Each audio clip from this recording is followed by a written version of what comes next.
Chapter 3 of The Science of Getting Rich by Wallace D. Wattles. Is opportunity monopolized? No man is kept poor because opportunity has been taken away from him, because other people have monopolized the wealth and have put a fence around it. You may be shut off from engaging in business in certain lines, but there are other channels open to you. Probably it would be hard for you to get control of any of the great railroad systems. That field is pretty well monopolized. But the electric railway business is still in its infancy and offers plenty of scope for enterprise. And it will be but a few years until traffic and transportation through the air will become a great industry, and in all its branches will give employment to hundreds of thousands and perhaps to millions of people. Why not turn your attention to the development of aerial transportation, instead of competing with J.J. Hill and others for a chance in the steam railway world? It is quite true that if you are a workman in the employ of the Steel Trust, you have very little chance of becoming the owner of the plant in which you work.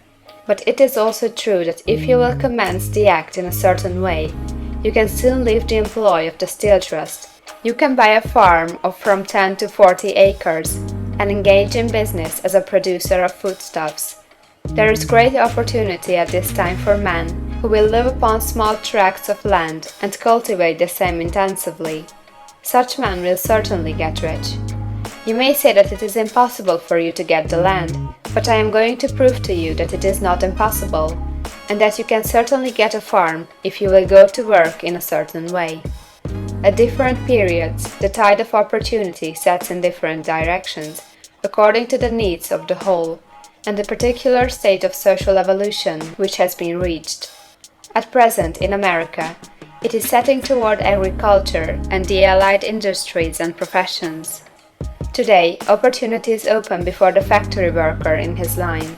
It is open before the businessman who supplies the farmer more than before the one who supplies the factory worker, and before the professional man who waits upon the farmer more than before the one who serves the working class. There is abundance of opportunity for the man who will go with the tide, instead of trying to swim against it. So the factory workers, either as individuals or as a class, are not deprived of opportunity. The workers are not being kept down by their masters. They are not being ground by the trusts and combinations of capital.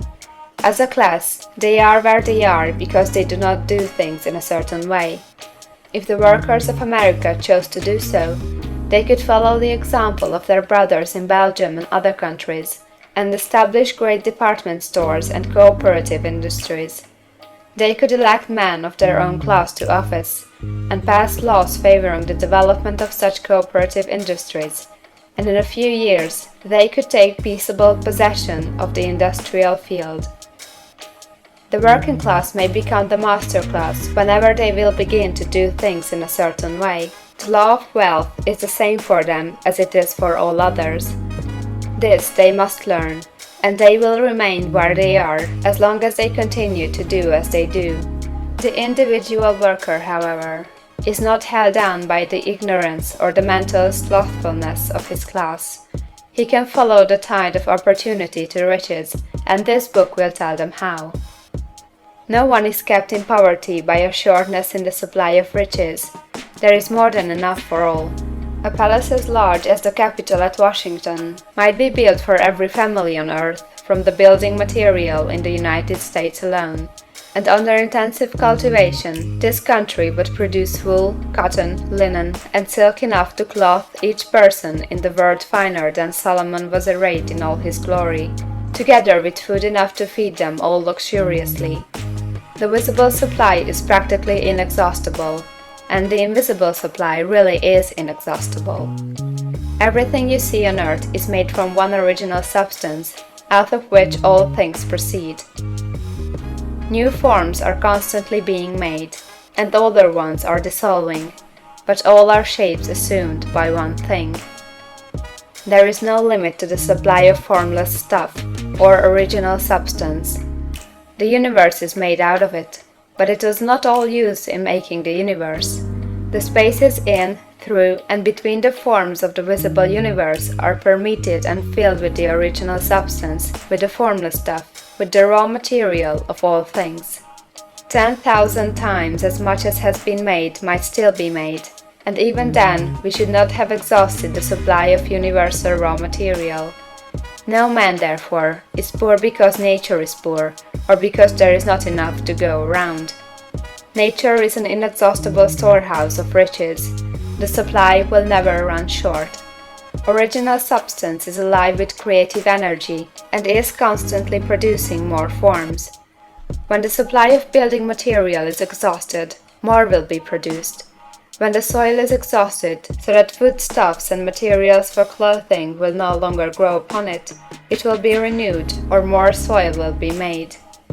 When all the gold and silver has been dug from the earth, if man is still in such a stage of social development that he needs gold and silver, more will be produced from the formless.